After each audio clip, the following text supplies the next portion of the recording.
দর্শক, সামনে ঈদযাত্রা। কোটি মানুষের এই চলাচলের হিড়িকে হামের প্রকোপ নিয়ে দুশ্চিন্তায় বিশেষজ্ঞরা।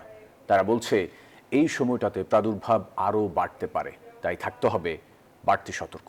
এদিকে পৌনে 500 শিশুর প্রাণহানির পরে হাসপাতালে বিশেষায়িত ওয়ার্ড এবং হাম কর্নার করার নির্দেশনা দিয়েছে স্বাস্থ্য অধিদপ্তর। বিস্তারিত রিশাদ হাসানের রিপোর্টে। দেশ জুড়ে হাম আতঙ্ক, প্রতিদিনই বাড়ছে আক্রান্তের সংখ্যা, দীর্ঘ হচ্ছে মৃত্যু মিছিল।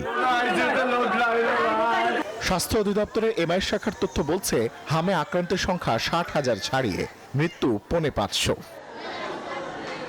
ভাইরোলজির ভাষায় হাম এমন একটি ভাইরাস যা আক্রান্ত প্রতি একজন থেকে ছড়ায় 18 থেকে 20 জনে। তাই আসছে ঈদযাত্রায় বাড়তে পারে প্রকোপ, সতর্ক করছেন এই বিশেষজ্ঞ।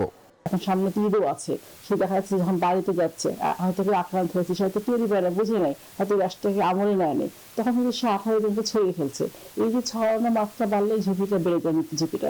প্রাদুর্ভাব মোকাবিলায় দেশের সব হাসপাতালে হাম ওয়ার্ড করার নির্দেশনা দিয়েছে স্বাস্থ্য অধিদপ্তর। বাতিল চিকিৎসক, নার্স ও স্বাস্থ্যকর্মীদের ছুটি। সব মশার বিরুদ্ধে সুরক্ষা দিতে এলো বসুন্ধরা এক্সট্রিম অ্যারোসল, মশার বিরুদ্ধে এক্সট্রিম সুরক্ষা। পরিস্থিতি মোকাবেলায় আরো দ্রুত সিদ্ধান্ত নেওয়া প্রয়োজন বলে মনে করছেন এই জনস্বাস্থ্য বিশেষজ্ঞ। আগের থেকে আহ্বান জানিয়ে আসছি যে সরকারি, বেসরকারি অথবা স্বায়ত্তশাসিত সমস্ত হাসপাতালগুলোতে হামের রোগী ভর্তি করা হোক। প্রয়োজনে সরকার 15 দিনের জন্য এই হাসপাতালগুলোকে অধিগ্রহণ করুক। এটি করতেই পারে জরুরি অবস্থাতে। বিশেষজ্ঞদের মতে হাম আক্রান্তদের আইসোলেশন, হাসপাতালে ভর্তির ক্ষেত্রে চিকিৎসকের পরামর্শ আর সচেতনতা কমিয়ে আনতে পারে ঈদযাত্রায় সংক্রমণের ঝুঁকি। ছড়ানো কমার জন্য অবশ্যই যে আক্রান্ত হচ্ছে তাকে আইসোলেশনে রাখতে হবে এবং যদি অসুস্থ থাকে তাহলে তার অবস্থানে থাকাটা উচিত। যাদের শরীরে জ্বর, ঠান্ডা লাগা, নাক দিয়ে পানি পড়া বা চোখ লাল এরকম কোনো লক্ষণ দেখা দিলে অন্তত এবারের ঈদ যাত্রাটা যেন স্থগিত করা হয়।